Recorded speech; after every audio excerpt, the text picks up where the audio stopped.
I was standing in the hallway of my son Ethan's new home, holding a basket of soft pastel baby clothes, onesies I had ironed and folded myself, little socks still smelling like lavender detergent, when I heard something that made me freeze. The door to the guest bedroom was cracked just enough for voices to spill out.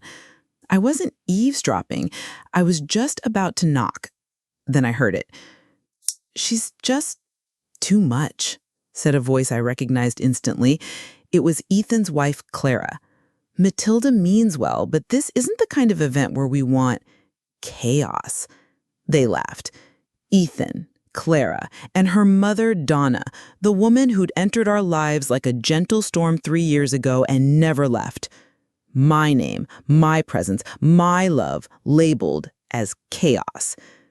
She raised me, yeah, but she doesn't get it. Everything's curated. The vibe matters. I felt like someone had knocked the breath out of my chest. Donna chimed in, her voice syrupy and dry. "It's not that we don't love her. It's just that she brings that heavy energy, like she's always carrying some weight. We want joy, not pity." Their laughter wasn't muffled. It wasn't whispered behind closed doors. It was open, unashamed, and cruel. I leaned against the wall, gripping the basket like a lifeline. I stared at the trim along the wall, tracing the paint lines with my eyes so I wouldn't cry. I wouldn't let them hear me cry. "She doesn't match the aesthetic," Clara added. "Everything she wears is either knitted or floral. The photographer will quit." They were planning the baby shower, the one I had funded, the one I had built from the ground up. And they were planning it without me. My arms ached from holding the basket, but I couldn't move. I couldn't believe what I was hearing. Just that morning, I had finalized the RSVP count and sent a final payment to the bakery. I had embroidered cloth napkins with the baby's initials. I'd even made hand-lettered signs to match their sage and blush palette. And now they were cutting me out completely. "She doesn't have to come," Ethan said. "She already did the work. We'll FaceTime her or something." FaceTime me for the baby shower I paid for. I walked quietly back to the living room and set the basket on the edge of the couch. My fingers smoothed the tiniest onesie, a pale green with hand-stitched daisies. I had sewn them late one night, humming the same lullaby I used to sing to Ethan when he was sick and scared and only had me. But they didn't want me. They wanted a version of motherhood that fit into their social media feeds. Quiet, curated, soft-filtered. I sat down on the couch and stared at the coffee table cluttered with receipts and notes, contracts, ribbons, cake toppers. My entire heart poured into this event. I felt invisible, like I was a side character in a story I had written. I didn't confront them. I didn't scream. Instead, I did what every woman raised in silence learns to do. I planned. That evening, I lit a candle in the kitchen, made tea, and opened my planner. I looked at every vendor, every deposit, every confirmation made under my name. I hadn't handed over control. I had only offered trust. And now, I would take it all back. I didn't want revenge. I didn't even want them to feel the pain I felt. I just wanted them to understand that love, real love, is not a backdrop you curate or a prop you Photoshop into a perfect picture. It's the hands that build, the voice that cheers quietly in the background, the woman who shows up early and leaves late without applause. They had made their choice. Now it was time for me to make mine. And that was just the beginning. The next morning, I opened the binder I had been using for the baby shower plans, the one Clara had never once asked to see. Inside were every receipt, every email confirmation, every swatch of fabric I'd handpicked for table runners and seat bows. I flipped through the pages slowly, not out of nostalgia, but clarity. I had thought this would be my redemption, my reward after years of being quiet, dependable, and disposable. After all, wasn't this what motherhood was supposed to earn you? A place at the table when your children build their own? But somewhere between the florist invoice and the fondant cake design sketches, I realized they hadn't just excluded me, they had rewritten me. They turned me into a sponsor, an afterthought, a woman whose love was useful only when silent and behind the scenes. And I would not stay silent. By noon, I was on the phone with the venue. My voice was calm, polite. I didn't need theatrics. "Yes," I said, "this is Matilda Green. I'd like to cancel the reservation for April 15th. The woman on the other end paused. "Oh, are you sure? Everything's confirmed." "I'm sure. Please issue a refund to the card on file." I hung up and opened my laptop. The bakery, the florist, the event rental company, one by one, I revoked my involvement. Where refunds weren't possible, I redirected delivery addresses. I knew of a shelter in downtown Atlanta that supported young mothers. I donated clothes there once, years ago. I still remember the director, Trina. Kind and warm-voiced and unflinchingly real. I called her. "Trina," I said, "I know this is last minute, but would you be open to a little celebration at your center this Saturday?" "A celebration?" "There's cake, decorations, gifts, all for expecting mothers. No cost, no strings attached." There was a pause. "You serious?" "I'm more serious than I've ever been." The silence on the line cracked into tears. "Matilda, we've never had anything like that. I don't even know what to say." "Just say yes." And she did. That night, as Clara posted boomerangs of tea lights and pastel inspiration boards on Instagram, I packed every handmade favor into boxes, sachets filled with lavender I had grown in my garden, custom thank you tags tied with satin bows. I placed them into bins marked love, not aesthetic. Then I opened the shared photo album Clara had invited me 2 weeks earlier. I scrolled through the images I'd uploaded, my calligraphy samples, centerpieces, signage, and I saw they had vanished. In their place were Pinterest collages and faux vintage mock-ups with Donna's name stamped across them, in cursive. It wasn't just exclusion, it was erasure. A message notification buzzed. It was from a vendor. "Just confirming that Donna R. is now the primary contact." I didn't answer. I didn't need to. I had seen enough. By Friday night, everything had been transferred. The cake, an edible work of art featuring the baby's ultrasound, was now headed to the shelter. The rocking chair I had upholstered in sage velvet was en route to Trina's nursery room. The monogram banner hung in a place where it would be admired by women who hadn't had much to call their own. Saturday came, the original shower day. I stayed home, not because I was bitter, because I was busy. The shelter was alive with laughter. 10 young mothers, some holding newborns, some with round bellies and eyes full of fear and hope. They cried over the baby clothes I had folded just days before. They smiled for the camera in front of the photo booth I had built with driftwood and fairy lights.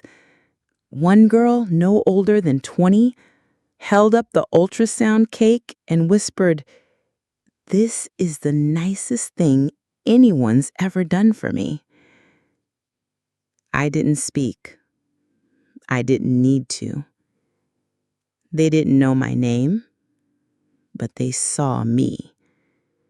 And that was everything. By the time I got home that Saturday evening, my feet were aching, but in the best way. My arms were sore from lifting boxes, my voice tired from laughing and chatting with those girls at the shelter. But my heart, for the first time in months, it felt full, like I had finally exhaled something I'd been holding on to for too long. I kicked off my shoes, poured a cup of chamomile tea, and sat by the window.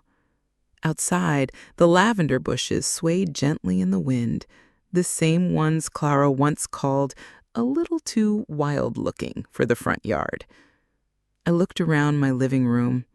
No balloons, no pastel banners, no guests arriving with gifts. But there was peace, not quiet like loneliness, stillness, peaceful stillness. I hadn't had that in a long time. Then my phone buzzed. I almost didn't check it, but curiosity won out. It was a notification from a shared photo album, one I hadn't seen in over a week. Clara had just posted a new image, a picture of herself under the very backdrop I had designed, still standing, still beautiful, now labeled a gift from Donna. Donna. She stood beside the cake, the banner, the decorations, smiling like the artist behind every stroke of it. In one image, she even posed next to the rocking chair I upholstered with hands that ached for 3 days afterward. That chair, that color, that moment, not a word about me. Then I saw it. A photo of me, or something pretending to be. A poorly edited picture of me taken from an old birthday party, photoshopped into a group photo at the shower. My skin tone didn't match, the lighting was off, the proportions were wrong. My eyes were looking left while everyone else faced forward. They didn't want me there, but they needed the image of me, just enough to check a box. I stared at that picture for a long time. It wasn't just fake, it was insulting. A performance of inclusion without the dignity of presence. They didn't want me. They wanted the illusion of family. Then came the messages. Screenshots from an old friend of mine, someone who'd seen the photos and recognized my work. She sent me texts between Clara's friends. Didn't her MIL pay for all of this? Yeah, she even made the decorations. So why wasn't she there? They said she's difficult, didn't match the vibe. I didn't cry. I didn't scream. But I felt it. That flame, that old, steady, quiet flame of rage. Not the kind that destroys, the kind that clarifies. I knew I couldn't make them see me, not the real me, but I could make sure the world saw the truth. The full truth. So the next morning, I logged into my email and pulled up a folder marked shower planning. Inside were PDFs, spreadsheets, invoices. I uploaded a single file, a scanned, itemized breakdown of every expense, every detail, the venue, the cake, the decor, the florals, the favors. Every line had the same note. Paid by Matilda Green. Then I wrote one caption. Transparency is not cruelty. Every dollar, every item, every ounce of love was mine. I simply gave it to someone who would say, thank you. I clicked post. No hashtags, no photos, just facts. And then I walked away from my computer and folded laundry. But I didn't expect what came next. By midday, the internet had taken notice. At first, there was silence, a kind of stunned pause, as if people didn't quite know what to say. And then, like a whisper swelling into a wave, the comments started pouring in. Wait, she paid for the entire thing? The receipts don't lie. Strangers started quoting my caption, sharing the invoice PDF. One woman reposted it with the words, "She didn't cancel the party. she reclaimed her love. And just like that, their curated dream began to crack. By evening, a well-known parenting blogger, someone my daughter-in-law idolized, shared the post with a comment that sent a shiver down my spine. Turns out, the grandma who got uninvited was the one who built the whole event. Respect to women who give silently and reclaim loudly. The backlash didn't roar in, it slid like a quiet tide. Old family acquaintances who had once liked Clara's pastel perfect baby shower post suddenly untagged themselves. DMs arrived from people I hadn't heard from in years. Neighbors, friends of friends, even two of my son's childhood buddies. One simply wrote, "You deserved better. We see you now." But the most noticeable silence came from the people who had cut me out in the first place. Not a word from my son, not a text from Clara, and Donna, not even a public comment defending her version of the truth. Then something unexpected happened. A review appeared on Clara's business page, her home staging company that had always marketed itself as thoughtful, minimalist, and curated with care. The review was short, but brutal. She stages spaces beautifully, but I'm not sure where the line is between what's styled and what's stolen. That was the first one. Over the next 3 days, more followed. Not attacks, just people asking quiet, pointed questions. And Clara had no answers. Their image, the one they spent years polishing, was unraveling thread by thread. And I said nothing. I didn't gloat. I didn't post again. I watered my garden. I walked Penny, my little rescue mutt. I baked cinnamon rolls and sent them to the shelter. And for the first time in years, I woke up not wondering what I'd done wrong, but feeling completely certain I had done something right. Then, 5 days later, I received something I never thought I'd see again. A letter. Not an email, not a text, a real handwritten envelope. The handwriting on the front was unmistakable. Michael's. My son. I stared at it for a long time before opening it. Fingers trembling. Inside were 5 pages. Not a speech, not an apology, not exactly, but something more raw, more fractured, more human. He said they were struggling, that the fallout had been bigger than he'd expected, that Clara wasn't speaking to her own mother now, and that he couldn't sleep at night. And then, on page 4, I saw the line that stopped me. Liam saw an old photo of you the other day and pointed. He said, "Grandma." We didn't teach him that. He just said it. I read that line again and again. There was a moment, brief but fierce, where I wanted to call him, to tell him it was okay, that I forgave everything, that we could start over. But I didn't. Instead, I picked up a card, simple, cream, embossed. I wrote one sentence. I taught you how to say sorry. Now teach your son how to mean it. I mailed it the next morning. No return address, no expectation, just truth. And once again, I didn't hear back. But that wasn't the point. Autumn arrived with gold-tipped leaves and a softness in the air that reminded me of old hope.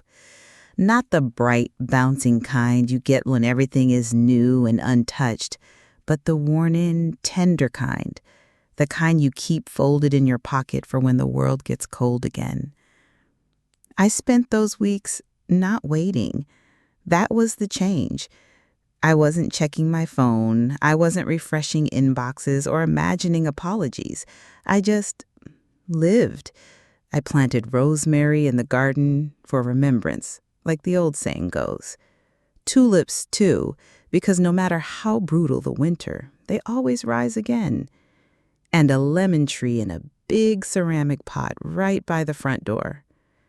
One day, I told myself, maybe a little girl would stand there on tiptoe, reaching for its yellow fruit. Maybe she'd call me Grandma. Maybe. But I wasn't counting on it. Instead, I poured myself into the everyday. My lavender sachets found a new home in the shelter's gift bags. I joined a quilting group at the local library.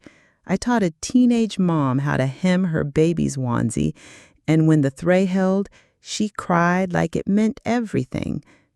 Maybe it did. "This is the first time anyone taught me something useful," she whispered.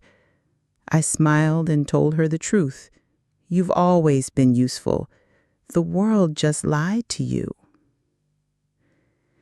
That's the thing I'd learned standing outside of rooms I built but wasn't invited into. You stop looking for validation where there's none to give.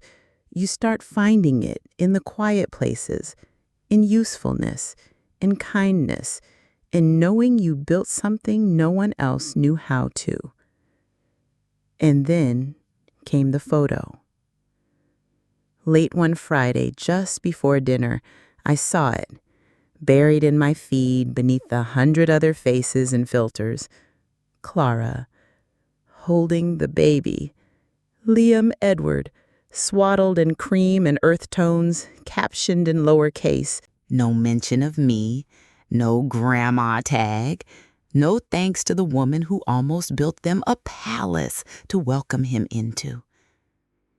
I stared at that image longer than I should have. My thumb hovered over it, ready to comment, to correct, to claim. But instead, I stood up, walked to my desk, took out a card. Cream. Simple. Familiar.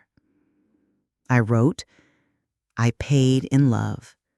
I expect respect.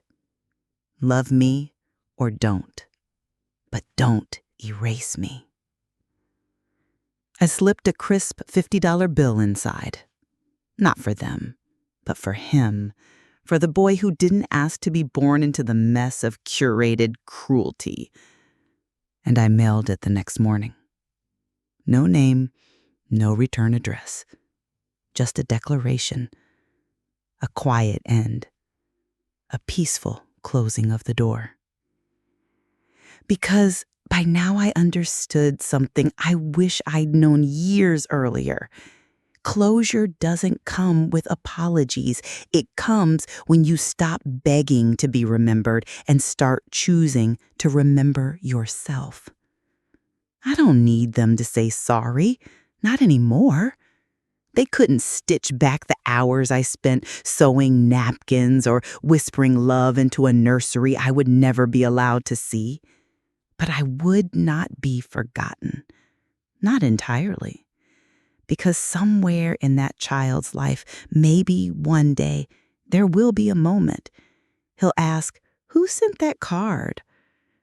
And I hope someone, anyone has the decency to say she was the woman who gave before anyone else even thought to. It took a while for the noise to fade. The internet, as quick as it is to build someone up or burn them down, eventually moved on to something newer, flashier, more outrageous. But I stayed still, right here in the quiet house I had filled with hope, heartbreak, and handmade bunting. I stopped checking hashtags. I deleted the shared photo album. I didn't need to see what version of the truth they continued to sell. I had reclaimed my own. One afternoon in late October, I was folding laundry, ordinary, unmatched socks, and a tea towel stained with blackberry jam, when I heard the knock. 3 short taps. I peeked out the window. Clara. Alone. She stood there on my porch, holding her phone like a shield, her shoulders drawn up tight around her ears, like she wasn't sure whether she was here to fight or flee. I opened the door, but didn't step aside. "Hi," she said, her voice small. I didn't speak, just waited. She cleared her throat and shifted the phone in her hands. I didn't come to apologize. That much I already knew. I just thought you should know that the nursery still smells like lavender. She let out a breathy laugh, nervous. "From those sachets, the ones you made." I nodded. She looked past me into the house, into the kitchen where the light always hits just right in the late afternoon. He sleeps better when the windows are open. I think the breeze reminds him of something or someone. Still, I didn't move. "I know I hurt you," she added, softer this time. "But we didn't know how to include you without feeling like we were losing control." Now that struck a chord. Because control is funny like that. They thought including me meant surrendering something, when in truth, all I'd ever wanted was to stand at the back of the room with a warm plate in my lap and a heart that felt full. I didn't want control. I wanted connection. And yet they'd misunderstood the language of my love. The casseroles, the manners, the late night sewing, for intrusion, for spectacle, for ego. They didn't understand that some women don't love quietly because we were never allowed to speak loudly. I finally said, "He doesn't know me." She nodded, a flicker of guilt crossing her face. "He will. Not if you wait too long." We stood there a moment longer before she turned and walked down the steps. No hug, no promise, just that one moment of fragile honesty on my porch. And I let her leave. Because this wasn't about forcing my way back in. It was about not letting myself be pushed out again. The next day, I baked. Not for them, for the quilting circle at the library. I made pecan pie with brown sugar and cinnamon, and I slipped a note in each slice. "Be proud of what you make, even if no one thanks you for it." And wouldn't you know it, it was the most joy I'd felt in months, because that's the quiet power women like me hold. We survive being overlooked, and then we build something better, not out of bitterness, but out of grace. The following week, I received another letter from the shelter.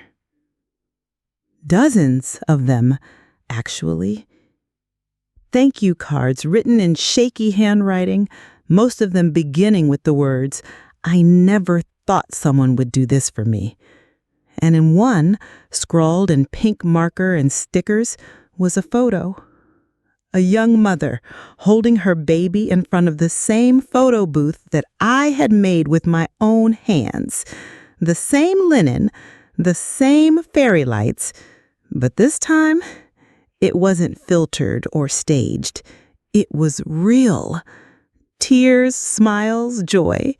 And suddenly, I didn't care about the baby shower I had been excluded from, because this was the shower I was always meant to give. The leaves were almost gone by Thanksgiving.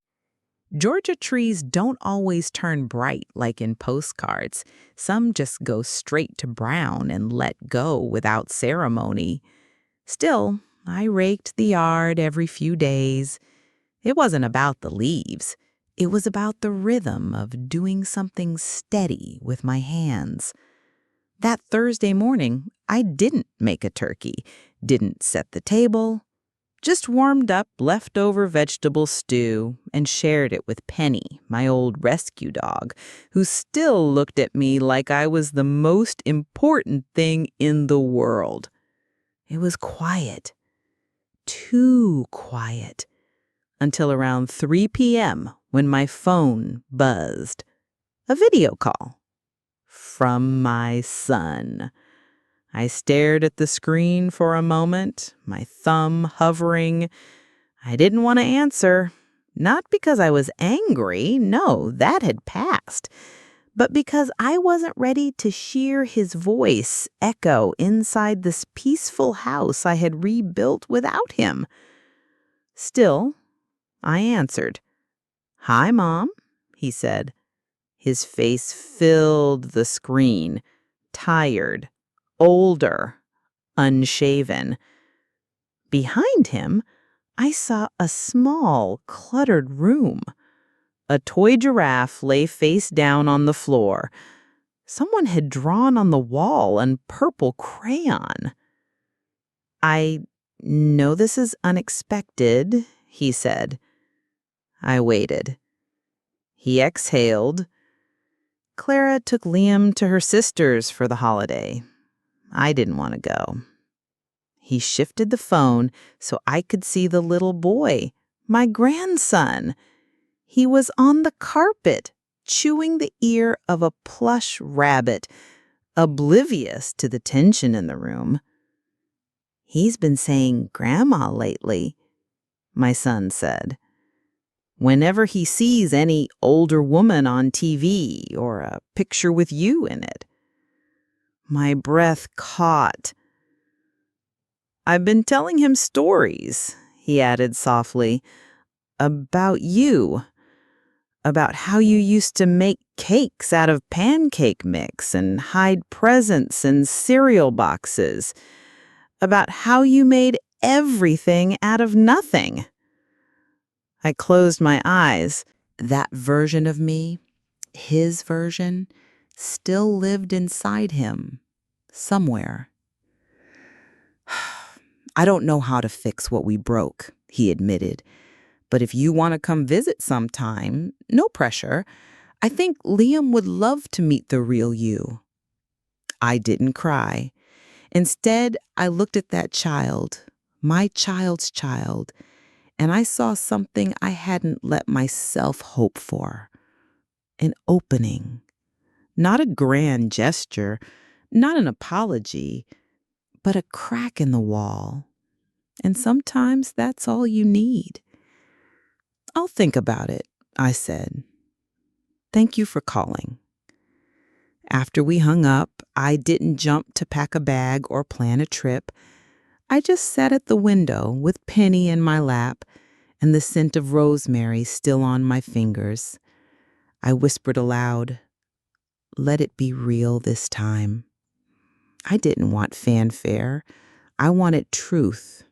I wanted presence, not for show, but for connection. That weekend, I returned to the shelter with 2 pies and a stack of gently used board books.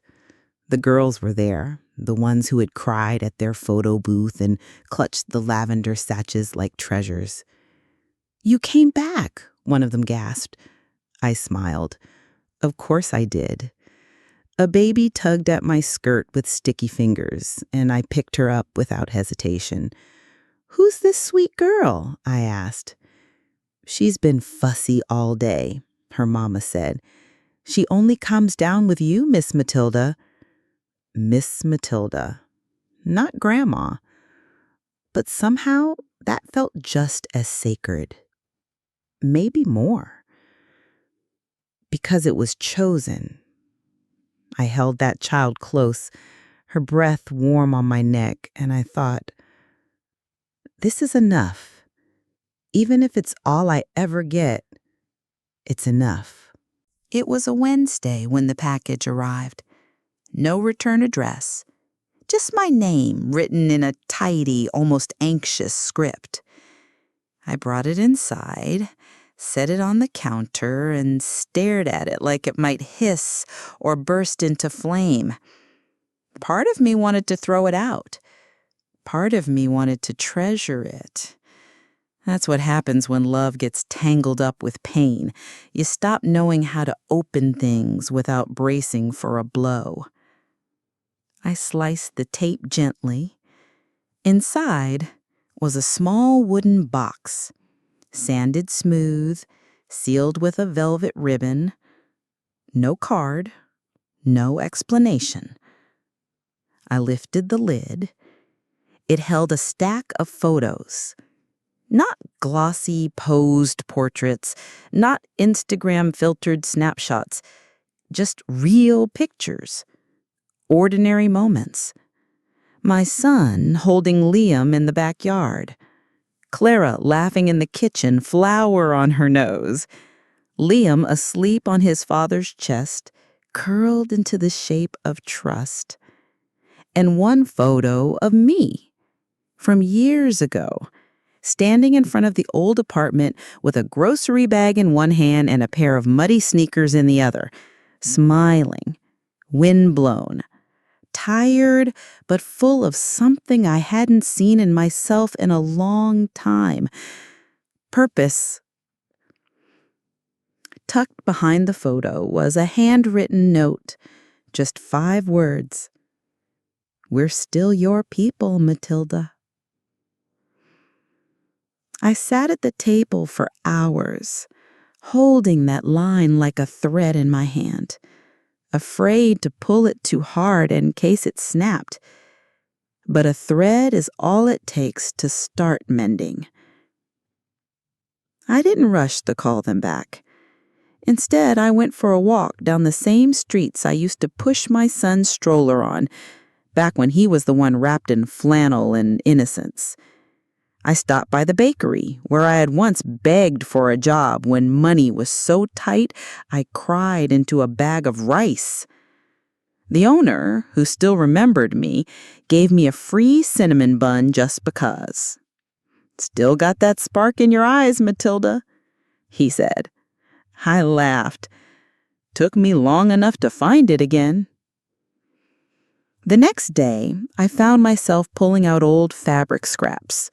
Cotton, gingham, soft floral prints. I hadn't touched them since before the baby shower debacle. My hands hesitated, but my heart didn't. I started stitching. Not for the curated event I had been erased from, but for the boy I had yet to hold. A quilt. 12 squares, each with a story sewn in. The pancakes for dinner, the nightlight that stayed on until morning, the songs hummed in the dark. The kind of legacy that wraps around you when words aren't enough. The last square I embroidered with 3 words. Still, your grandma. Weeks passed. Then one evening, the doorbell rang. This time, it was my son. No Clara, no baby, just him. He looked older than he should have, but when he stepped inside and pulled me into a hug, he felt like my boy again. "I came to listen," he said, "not to explain, just listen." We sat at the table, the same one where I had planned that entire baby shower, where I had unwrapped disappointment and folded rage into quiet resolve. I told him everything, not in anger, not for pity, but because some stories deserve to be heard by the people who helped shape them. And he listened, really listened. When I finished, he didn't defend, he didn't shrink. He said, "I was scared you'd outshine us."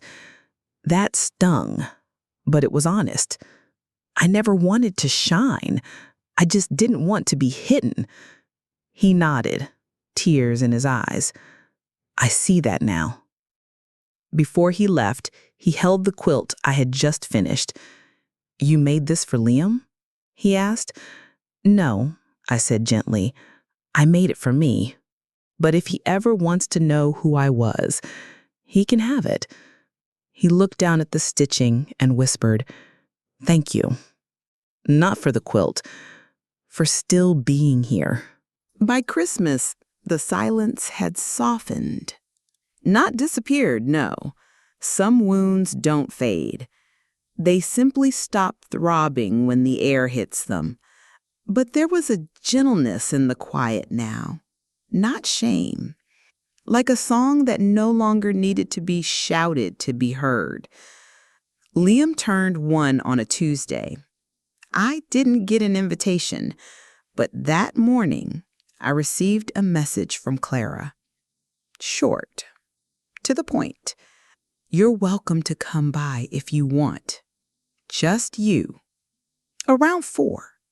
I sat on that message for a full hour, not because I didn't want to go, but because walking back into the house where I'd been so thoroughly erased, it felt like stepping into a room still haunted by my own echo. Still, I went. I didn't bring gifts. I didn't bake anything. I just brought myself and the quilt. When I arrived, Clara opened the door with Liam on her hip. He was all cheeks and giggles and applesauce in his hair. He reached for me like he knew me. Clara didn't say much. She didn't need to. Her eyes were softer than they'd ever been. Tired, but open. "You want to hold him?" she asked. I nodded, and in that moment, holding that child, his breath warm against my neck, his tiny hand grasping my finger, I didn't feel like a guest or an obligation.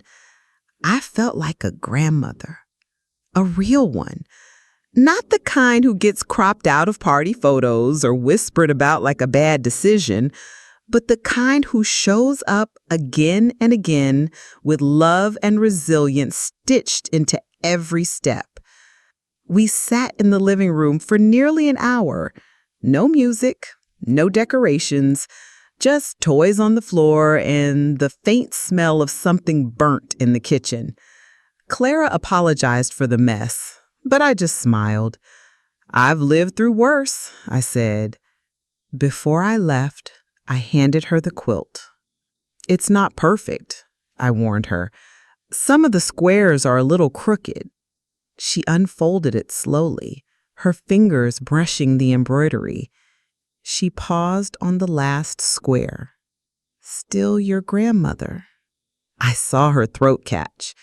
"He'll know," she whispered. "I'll make sure he knows." I walked home that night beneath a clear Georgia sky. No fireworks, no grand reconciliation, just a promise made in the quiet that from now on, there would be room for me. Not just out of guilt, but because I had earned it. And maybe that's all I ever wanted. Spring came again. The lavender bloomed early this year, wild and unapologetic, just the way I wanted to be. I started leaving the front gate unlocked, not because I expected visitors, but because I wanted the world to know I wasn't hiding anymore. One morning, a letter showed up in my mailbox, thick paper, my name written in Liam's uneven handwriting, clearly guided by an adult's hand. Inside was a drawing, me holding a baby. Underneath the words, Grandma Tilda. No one had called me that before, not even my son. I pressed it to my chest and cried. Not the kind of tears that sting, but the kind that clean. Weeks later, Clara called me. Not texted, not messaged, a real call. We're having a little backyard get-together. Nothing big, just family. We'd love for you to come. I hesitated. She must have felt it through the line because she added, no curated aesthetics, no pastel garlands, just potato salad and folding chairs. I laughed. That's more my style anyway. When I arrived, Liam was waiting at the fence like he'd been trained to watch for me. He ran toward me like I was the prize at the end of a finish line. He didn't care about timelines or betrayals or what had happened a year ago. He only knew that I smelled like lavender and always had a ribbon in my pocket. He handed me a crumpled flower and said, "For the blanket lady." My son stepped out onto the porch. Clara followed, her hair pulled back in a messy bun, apron dusted with flour. They didn't try to make a speech. They didn't offer apologies too late to land. Instead, they included me. Clara handed me the knife to cut the cake. "You do the honors," she said. And I did. That night, I didn't go home with the heaviness I'd known for over a year. I went home with the last piece of strawberry shortcake wrapped in foil and Liam's muddy handprint on my blouse. In the days that followed, the noise from the internet faded. My son's job picked up again slowly. Clara's clients trickled back. They had learned the hard way what a public lesson in humility costs. But they also learned how quickly people can forget headlines, especially if the heart behind the story never stops beating. As for me, I found peace in the quiet. Not the kind of quiet that comes from being shut out, but the kind you earn after standing your ground and still choosing love. I planted more herbs in the backyard. I started teaching a sewing class at the community center on Saturdays. I gave away fabric scraps and encouragement to women who had never been told they could make something beautiful out of broken pieces. One of them asked me once, "How do you forgive people who try to erase you?" I smiled and said, "You stop waiting for them to remember who you were and start showing them who you still are." That's what I want Liam to know one day. Not that his grandma was erased, but that she came back anyway. That when the world told her she was too beige, too much, too sad, she went ahead and bloomed. Not for revenge, but because love doesn't vanish. It roots.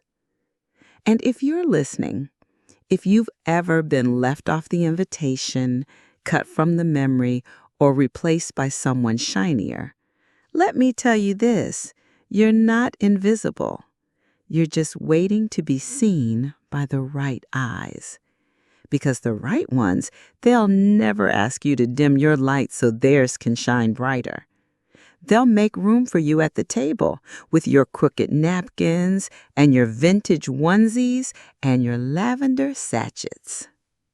And they'll be grateful, just like Liam was when he pulled my quilt off the couch one night and fell asleep wrapped in every thread I ever stitched with love.